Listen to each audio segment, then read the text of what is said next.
So guys, gagawa tayo ng bitag ng bayawak.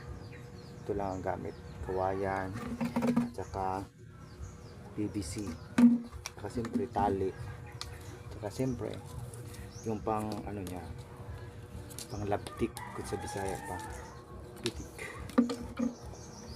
Okay, tapos ito bubutasan natin to.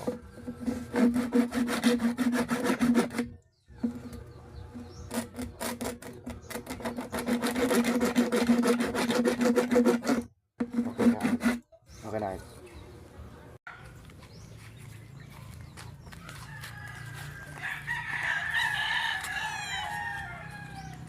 Dito natin ilagay guys.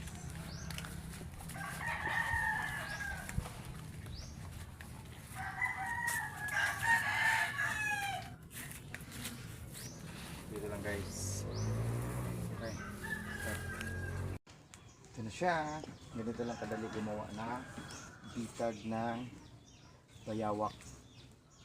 Dahil nauubos na po yung mga sisiw ko. Kaya kailangan na natin silang hulihin at alam na. So ganito lang kadali. Gagawa ka ng ganyan. Ito gagawin mong ano, yung parang sabitan. Dito, ganito lang po. Ganyan. Yun. Ngayon, kunwari ito yung ano, kunwari ito yung bayawak. Papasok siya ngayon dito, gaganyan. Papasok yan dito, tingnan mo dito. Yan. Okay, oh, ayan. Huli ang bayawak, di ba? Huli kaagad ang bayawak niyan.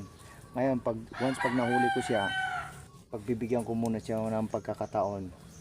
Siyempre palalayain ko muna siya. Tapos ngayon, sa pagsasabihan ko siya na huwag na siyang manghuli ng sisiw.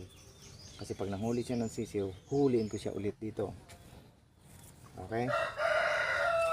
Ganito. Yan. Tapos ganyan. Okay? Yan na.